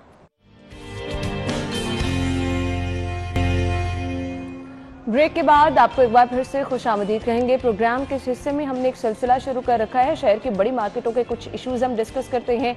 वहाँ पर जो मार्केट्स के करता धरता हैं, सुदूर हैं, वो किन किन मसाइल को हाईलाइट करते हैं, क्योंकि शहर लाहौर एक बड़ा शहर है और यहाँ पर हम देखते हैं कि बड़ी मार्केटों में दूसरे शहरों से भी जो है वो लोग आते हैं, अपनी कारोबारी सरगर्मियों के सिलसिले में भी यहाँ से चीज़ें खरीद के दूसरे शहरों में लेकर जाते हैं। तो मसाइल इस कदर ज़्यादा हैं कि हर तरफ हमें शिकायत के अंबार नज़र आते हैं। आज जिस शहर की मार्केट का हम जिक्र करने वाले हैं जी, हॉल रोड मार्केट है, आप सभी लोग जानते हैं, आप सभी लोग वहाँ पे विजिट भी करते हैं। बहुत बड़ी शहर की मार्केट है जहाँ पर इलेक्ट्रॉनिक्स का सामान, मोबाइल, कंप्यूटर्स आप लोग खरीदारी के लिए आते जाते हैं। अब इस मार्केट के क्या मसाइल हैं? ट्रैफिक, तजावुजात, और इसके साथ साथ अब हम देख रहे हैं कि ताजिर जो हैं वो कोविड के बाद वाली सूरत हाल में भी लोड शेडिंग की वजह से परेशान नज़र आ रहे हैं। तो कौन कौन से मसाइल हैं? महंगाई का जहां अवाम को जो है परेशान अवाम रहते हैं, वहाँ पर क्या ताजिर भी महंगाई की वजह से परेशान हैं? इस पे हम बात करेंगे। स्टूडियो में हमारे साथ जो हमारे मेहमान मौजूद हैं, तारुफ आपके साथ कराना चाहूंगी। सदर हॉल रोड मार्केट है जी, मलिक अमानत अली साहब ने हमें ज्वाइन किया। अस्सलाम वालेकुम जी। वालेकुम सलाम, क्या हाल शुक्रिया जी आपका। आपके वक्त का भी बहुत बहुत शुक्रिया। सबसे पहले तो मैं कुछ हिस्ट्री जानना चाहूंगी, कितनी पुरानी मार्केट है, कौन कौन सी यहाँ पर कारोबारी सरगर्मियाँ जारी हैं, और मार्केट इतनी पुरानी होने के साथ साथ क्या मसाइल भी उसी तरह से हैं? बिस्मिल्लाह, पहले तो आपका शुक्रिया। मार्केट तो पाकिस्तान बनने से पहले की है, अगर उसको कैलकुलेशंस करेंगे तो हिस्ट्री निकालेंगे, मार्केट पाकिस्तान बनने से पहले की है। यहाँ पारसी वगैरह और ये जितने एक हिंदू वगैरह थे वो सारी मार्केट्स करते। अब ये जब से पाकिस्तान बना है तो मार्केट आगे बढ़ती ही गई। आज मार्केट का ये हिसाब है कि 10 से 15 हज़ार दुकान है, और 10 से 15 हज़ार दुकान का मकसद है कि हर दुकान के ऊपर 2 से 3 मुलाजम बैठे हुए हैं। जिस तरह प्लाजे उधर बन रहे हैं, पहले प्लाजा डीसीओ साहब उनको पार्किंग की इजाज़त दे देते हैं कि जी आपने पार्किंग बनाने हैं 2 फ्लोर्स और 1 फ्लोर पे मस्जिद बनानी है। हमारे यहाँ डीसीओ साहब या जो महकमे हैं वो अपना कारकर्दगी उतनी फेस नहीं करते जितनी नहीं, उनको लेकिन यहाँ पर तो कोई इजाजत भी नहीं लेता ना, तो आपको रातों रात प्लाजे बने मिल हाँ जाते जी, हैं। वही मैं बात बता रहा हूँ। लेकिन क्या हमारे यहाँ जो गवर्नमेंट्स हैं वो क्या क्या करती हैं, जो पहले दुकान प्लाजा बनता है, प्लाजे के बाद 2 पार्किंगें अप्रूव हो जाती हैं जो लीगल्स होते हैं। उसके बाद क्या होता है कि एक थोड़ा सा अरसा छुट्टी आती है, जैसे कोरोना के दौरान 6-6 महीने मार्केट्स 4 महीने बंद रही हैं, उनके दौरान वो दुकानें वहां बना लेते हैं। अच्छा, आप क्या समझते हैं कि इसकी जिम्मेदार इंतजामिया है जो ये इलीगल काम हो जाते हैं? जो इलीगल काम है, तो जो लोग ये तामीरात करते हैं वो इसके जिम्मेदार नहीं, वो भी जिम्मेदार है, लेकिन इंतजामिया जो है वो ज्यादा जिम्मेदार है, क्योंकि एक गवर्नमेंट की जो रेट होती है उसकी ज्यादा वैल्यू होती है। एक आदमी लीगल अनलीगल काम कर रहा है तो इसका मकसद वो गवर्नमेंट से ज्यादा पावरफुल है, हमारे कानून से ज्यादा पावरफुल हुआ ना वो बंदा। अभी भी आप मार्केट हाल रोड पे चलें, आपको अंदाजा हो जाएगा कि प्लाजे जो हैं वो दुकानें बन रही हैं वहाँ। कार पार्किंग खत्म हो गई, बाहर आ गए, लोगों ने दुकानें खरीद ली, मैंने दुकान खरीद ली, आपने दुकान खरीद ली, इसलिए खरीदी कि वहाँ पार्किंग का एक इश्यूज था, पार्किंग मिल गई, लेकिन बाद में वहाँ दुकानें बन जाती हैं। अच्छा, यानी आप सबसे पहला मसला जो मार्केट का हाईलाइट करना चाह रहे हैं वो ये है तामीरात गैर कानूनी है, और उसके बाद कारपोरेशंस है वो उतना लोड जो है ज्यादा है, लेकिन काम करना नामुमकिन से है। लाइट्स आप चेक करें कि वहाँ कितनी जा रही है या आ रही है। नाज़रीन, हमारे मेहमान हमारे साथ मौजूद हैं, हम गुफ्तगू का सिलसिला आगे बढ़ाएंगे और हम बात कर रहे हैं शहर की बड़ी मार्केट हॉल रोड के मसाइल के हवाले से, जिसमें सबसे बड़ा मसला जो कि हमारे मेहमान ने जिसकी तरफ निशानदेही करवाई वो मसला क्या है जी? रातों रात यहाँ पर गैर कानूनी तामीरात हो जाती हैं, जिसका जिम्मेदार वो इंतजामिया को ठहरा रहे हैं। मजीद मसाइल पर भी हम बात करेंगे, फिलहाल ब्रेक लेते हैं, ब्रेक के बाद आते हैं।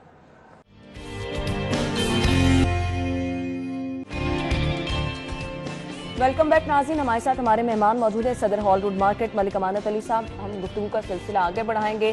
गैर कानूनी तामीरात की हमने बात कर ली, जा बजा आपको बेहंगम पार्किंग भी नजर आती है, तजावुजात भी नजर आती हैं, और हॉल रोड मॉल रोड को क्योंकि शहर का दिल कहा जाता है तो ये मार्केट बिल्कुल जो है शहर के बीचों बीच है और इतने सारे मसाइल हैं।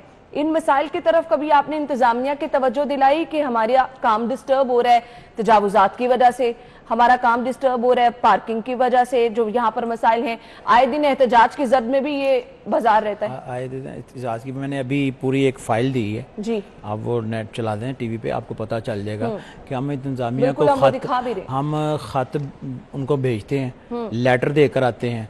मैंने तस्वीरों के साथ जाके हर जगह पे जाके जमा करवाई हैं कि इस पे कोई कार्रवाई की जाए, लेकिन कोई बात नहीं, बस सुना जाता है, रिसीविंग हो जाती है, उसके बाद कोई कार्रवाई नहीं होती।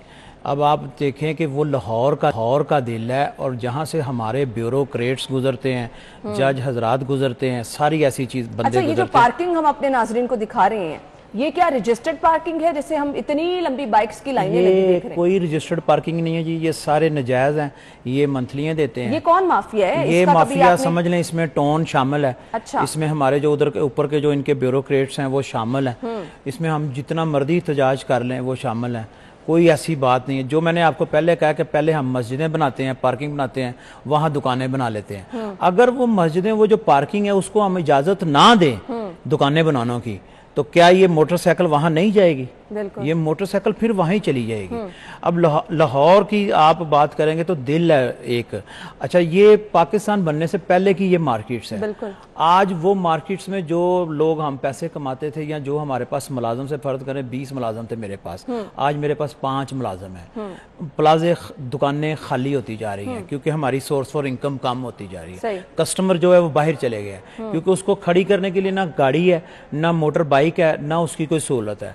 पुलिस है वो अपनी मंथली आप कह रहे हैं कि इन मसाइल की वजह से कस्टमर आपकी मार्केट का रुख नहीं करता।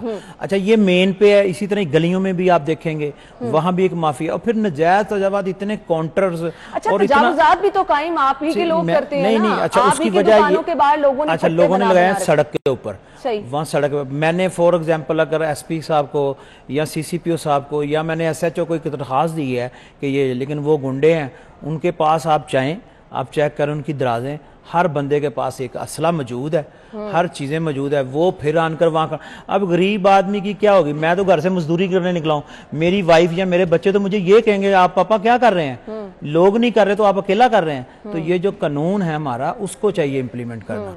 आप सुबह कारपोरेशन की गाड़ी वहां खड़ी हो, जो SHO चौकी वहां बनी है, तजावुजात के खिलाफ ऑपरेशन तो हमने देखे हैं वो होते हैं, लेकिन पहले फोन हो जाते हैं। अच्छा, वो फिर काउंटर पीछे चले जाते हैं, काउंटर साइडों पे चले जाते हैं, क्योंकि अच्छा एज ए सदर आपकी भी तो कुछ रिस्पॉन्सिबिलिटी है ना कि आप टाइम टू टाइम इन तजावुजात को हटवाएं। हम हटवाते हैं, मैंने वही बोला कि हम हटवाते हैं, लेकिन क्या हमारा डायरेक्ट फर्ज है? अभी शदरा में मैं एक मिसाल देता हूँ कि वहाँ थोड़ा सा काम हुआ है, तो वहाँ के बच्चे को कत्ल कर दिया गया, चौधरी कदीर साहब के बच्चे को कत्ल कर दिया गया इसलिए कि वो माफिया के खिलाफ खड़ा हुआ था। तो अब देखें, क्या हमने अपने बच्चे कत्ल करवाने हैं? जब गवर्नमेंट्स के जो महकमे हैं वो तो हमारे साथ लगे ना, अगर वो हमारे साथ लगेंगे तो हम भी समझेंगे। कह रहे हैं कि इसकी जिम्मेदार इंतजामिया है। बिल्कुल इंतजामिया, कोई और कोई बंदा नहीं है। अच्छा जी, एक तो ये इन इश्यूज की वजह से कारोबारी सरगर्मियां मुतासिर हैं, यहाँ पर ग्राहक जो है वो रुख नहीं करते क्योंकि पार्किंग नहीं मिल सकती, रश इतना ज्यादा होता है कि कोई अंदर आते ही घबराता है। दूसरा, महंगाई जो इतनी बढ़ती चली जा रही है, महंगाई टैक्स तो पहले तो हमने 1.5 साल से कोरोना की जद में है। अच्छा, हमने मुलाजमों को तनख्वाहें भी दी, अपने घर भी चलाए, पूरा एक सिस्टम किया, हमें कोई बेनिफिट्स नहीं हुआ। अब मोबाइल्स की ड्यूटी बढ़ती जा रही है, ठीक है, कंप्यूटर्स है उसकी ड्यूटी बढ़ गई है, लैपटॉप्स के जितनी एसेसरीज हैं, मोबाइल एसेसरीज पे पहले 1.5 से 70 से 75 लाख रुपए एक ड्यूटी कंटेनर पे जमा होती थी, अब 2.5 से 2 करोड़ रुपए ड्यूटी जमा हो रही है। अब इसकी वजह क्या कि कंज्यूमर खरीदेगा ही नहीं हमसे माल, चाइना बंद हुआ है सारे जगह पे, वहां पे भी 20 से 30% महंगाई हुई है। सही, वो जब पाकिस्तान में एक चीज आती है तो उसको बेचने के लिए तो हमने तो वही रेट देना है ना जो हमने पहले दिया हुआ है। अब मार्केट्स उसी तरह ही खड़ी हुई हैं, दुकानें भी उसी तरह ही खड़ी हुई हैं, हम लॉस पे लॉस जा रहे हैं। 1.5 साल से हमने पैसा इनकम कमाना नहीं, हमने पास से खर्च कर रहे हैं। उसका रिजल्ट ये है कि आप मार्केट को सर्वे करेंगे, आपको अंदाजा हो जाएगा। लोगों से पूछें लेबर्स को कि जी कैसे हालात जा रहे हैं, जिसकी 25 से 30 हजार तनख्वाह, सिक्योरिटी मसाइल भी हैं। जी, सिक्योरिटी मसाइल क्यों नहीं है? सिक्योरिटी की वजह से तो ये सिस्टम्स होता है कि मैंने डीपीओ साहब को एक एप्लीकेशन दी कि जी हमारे यहाँ आप पुलिस को और ये ट्रैफिक को कंट्रोल करने के लिए इस तरह 2 बंदे इधर लगा दें, 2 इधर लगा दें। उन्होंने कहा जी कर देते हैं, 2 दिन लगे रहे, उसके बाद उन्होंने कोई काम नहीं किया, उसके बाद कोई इम्प्लीमेंट नहीं हुआ। चलिए जी, आई होप इंतजामिया, डीसी साहब आपके ये मसाइल सुन भी होगी, इस पर अमल भी होगा। बड़ी मार्केट है, यहाँ पर कारोबारी सरगर्मियां मुतासिर हैं, आना छोड़ दिया, ऑलरेडी महंगाई इतनी, जिसकी वजह से यहाँ पे काम करने वाले जो लोग हैं उनको मसाइल का सामना है। कोई मैसेज देना चाहें देखने वाले? मेरा मैसेज ये है, ये ब्यूरोक्रेसी को खास तौर पर, कि खुदारा इस मुल्क को अपना मुल्क समझे। जिस तरह अभी आपने एक ब्रेकिंग न्यूज सुनाई है, तो ये ब्यूरोक्रेसी है, ये कोई सियासतदान नहीं है। तो ब्यूरोक्रेसी जब अपना मुल्क समझेंगे, अपना शहर समझेंगे, अपनी गली समझेंगे, तो हमारा मुल्क इंशाल्लाह बहुत आगे जाएगा। हम मिसाल तो बाहर की देते हैं, लेकिन मिसाल बाहर की देते हैं और काम इधर करते हैं, और इधर हम वो काम नहीं करना चाहते जो मिसाइल बाहर की देते हैं। इनका फर्ज है ये अपना फर्ज पूरा करे, तो इंशाल्लाह मेरा ख्याल है ये बहुत बेहतरी की तरफ जाएगा। थैंक यू सो मच, बहुत बहुत शुक्रिया नाज़रीन। इसी के साथ ही प्रोग्राम का वक्त इख्तिताम को पहुंचा, इजाजत दीजिए, अल्लाह। Thank you.